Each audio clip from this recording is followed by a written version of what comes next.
So simplifying exponents using the exponent rules. We've talked about how to simplify exponent expressions with expanding out the exponents, but there are some rules that help simplify the process. And so we've got the rules listed out here. The first rule is the product of powers. So if we have two bases multiplied together, you add their exponents. So if the bases are being multiplied, add their exponents. Now we have quotient of powers. So if you are dividing exponents, if you have the same base being divided by each other, you're going to subtract the exponents, and it's usually the numerator minus the denominator. So dividing, subtract your exponents. If you have a power of a power, so this is the one where you've got the double exponents next to each other like this. What that means is it's kind of like distribution, but only to exponents. And so you actually multiply the exponents together. One exponent raised to another means you're going to multiply the exponents at the top. We have talked about the negative exponent rule already. So with a negative exponent, basically he's in the wrong side of the denominator, or wrong side of the fraction. Move him to the other side of the fraction and change the exponent to be positive after you move it to the other side. And then lastly, anything with a zero exponent is equal to 1. Anything to the power of 0 is 1. So this is the summary of all of these rules, which you will have provided to you. Let's look at how to use them. So let's look at first the product of powers. And so here's the rule in the top left corner. When you have two bases multiplied, add their exponents. So we see we have 3x squared y to the 7th, 5x y to the 6th. So we're going to simplify this with expansion. So if we expand this, we're going to have 2x's, 7y's, times a 5, 1x, and 6y's. And if I were to condense these back down, we would have 1, 2, 3 x's, so x to the third. 1, 2, 3, 4, 5, 6, 7, 8, 9, 10, 11, 12, 13 y's. And then the coefficients still multiply. So -3 times 5 would make -15. Now, if we use that product of powers rule to see what happens, well, the -3 is not an exponent, and neither is the 5. So those are going to be multiplied like it says to do here. So -3 times 5 makes -15. Then, for the bases of x's, I have x squared times an x. And so that means my bases are multiplied, so we're going to add the exponents of 2 plus 1. The 2 from here and the invisible 1 on the x. And then same thing with the y's. Y to the 7th times y to the 6th. So that means we can add their exponents, 7 plus 6. And if we simplify these down, we end up with -15, x to the third, 2 plus 1 makes 3, and y to the 7 plus 6, which makes 13. And we see that we have the same answer using both methods, expansion and with the product of powers rule. So if your variables with the same bases are side to side, add their exponents together. Now let's look at the next rule, quotient of powers. So quotient of powers, here's the rule. If you have bases being divided, subtract their exponents. So again, we're going to do it with expansion, and we're going to do it with the quotient of powers rule. So let's look at the expansion first. We have 4, and then there's 3 x's on the numerator, 1 y, and 6 z's, all divided by 16, 1x, 7 y's, and 1 z. And so when we simplify this, 4 divided by 16 is 1 over 4. Then if we look at the x's, there's an x here that I can cancel out with an x at the top, and we end up with x squared in the numerator because there's 2 multiplied together. Then, kind of the same process with the y's. There's 1 y and 1 y, so we end up with 1, 2, 3, 4, 5, 6 y's in the denominator. And lastly, we have 1 z and 1 z that I can get rid of, and there's 1, 2, 3, 4, 5 z's left back at the top.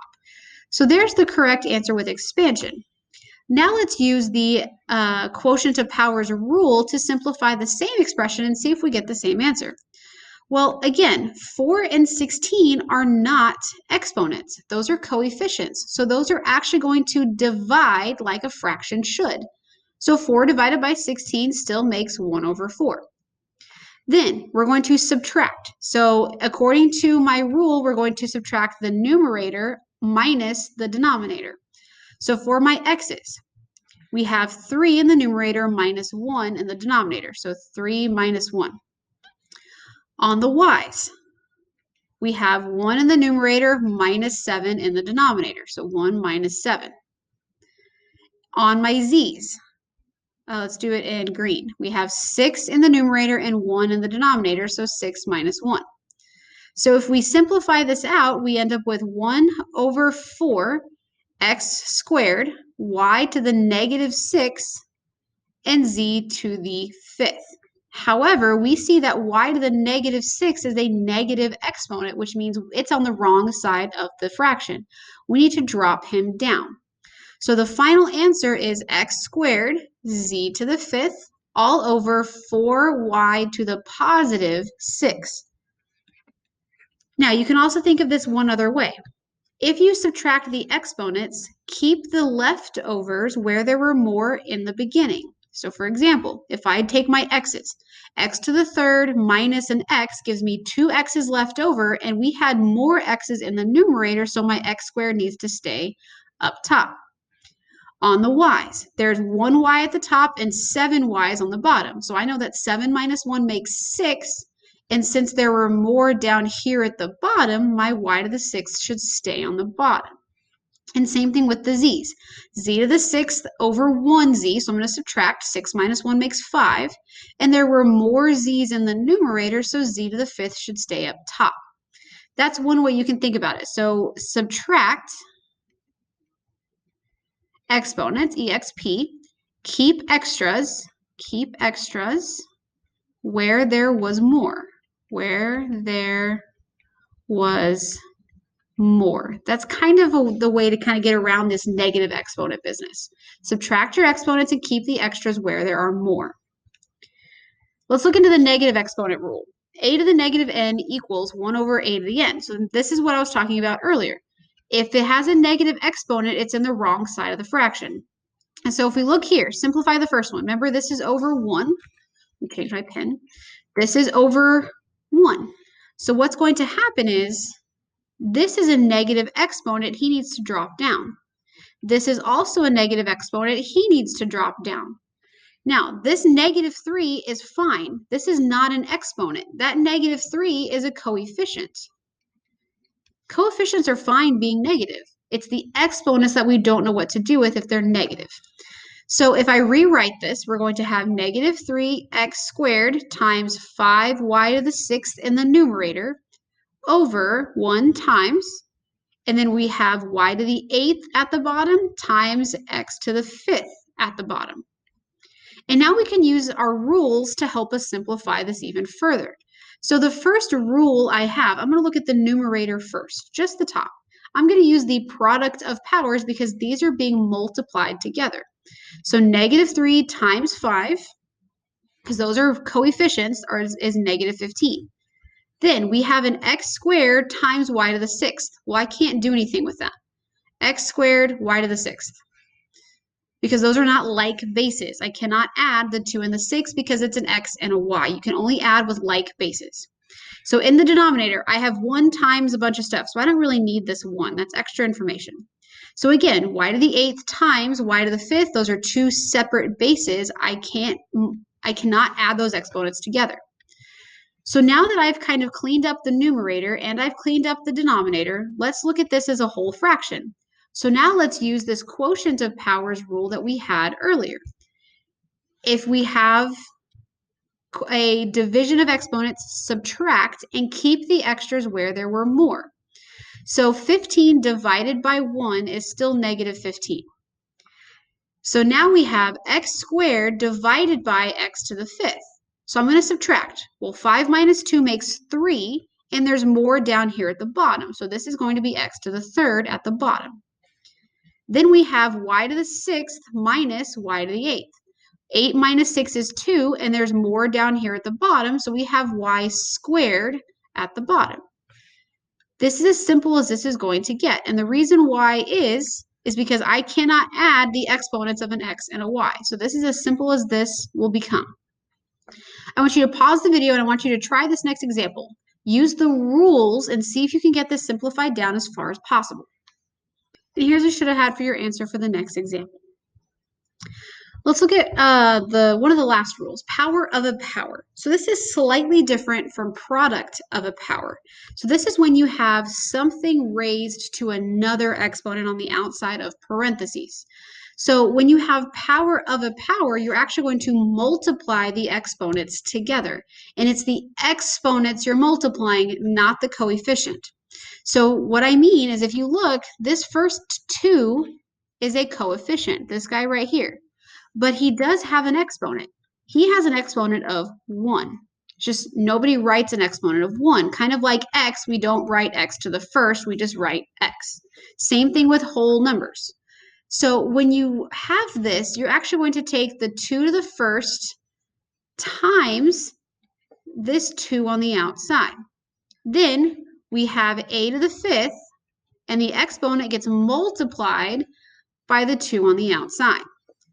Over, and it happens to the denominator as well, b to the 7th, but the 7 gets multiplied by the 2 on the outside.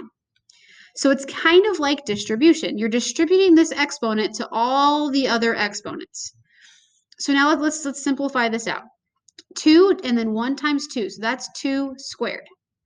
5 times 2 makes 10. Over b, 7 times 2 makes 14. However, this isn't quite done. This is a nice, pretty number. I know what 2 squared is. I know that 2 squared is really 4.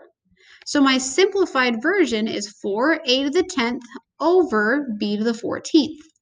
We cannot use the quotient of power rule because a's and b's are not the same basis. So we can't use the quotient of powers. Now, what happens if you have a negative on the outside? It's going to work exactly the same. Use your product of powers first, and then deal with any leftover negative exponents you might have. So product of powers, say we're going to multiply this 6 to all of the exponents that we see.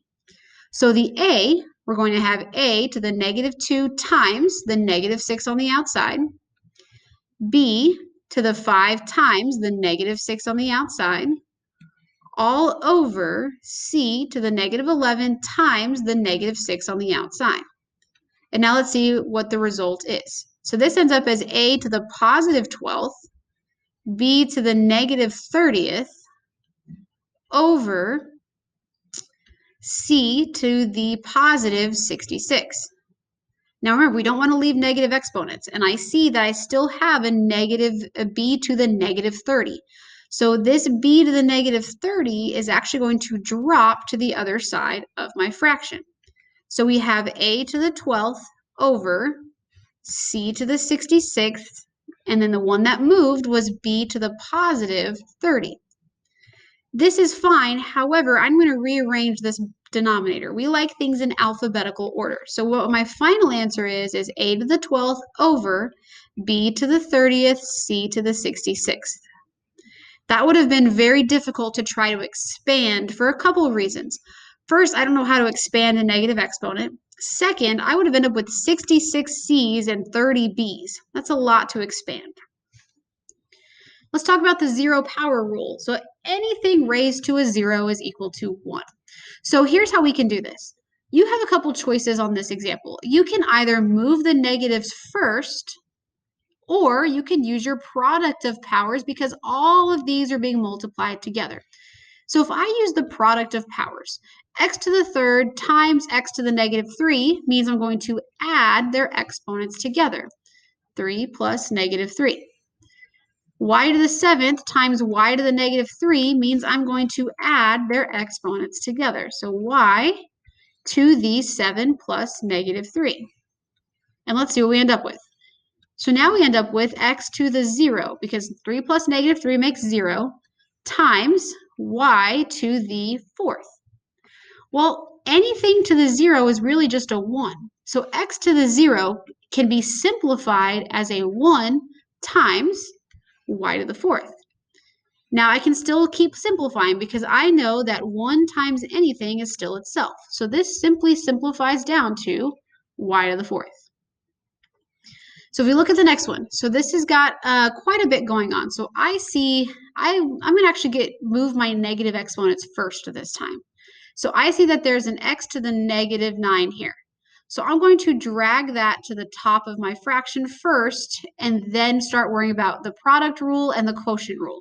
So we have 15 x to the 4th, y to the 7th, z to the 3rd, all over 35 y to the 7th, z. And then the x to the 9th is now positive in the numerator. Now again, I like to take these in pieces. Take the top part and clear up the numerator first. So in the numerator, all of these are being multiplied together. So we have 15, he's going to stay because there's not another coefficient in the top. Then we have x to the 4th times x to the 9th, so I'm going to add those together. 9 plus 4 makes 13. Unfortunately, there are no more y's in the numerator, and there are no more z's in the numerator either, so those are going to stay.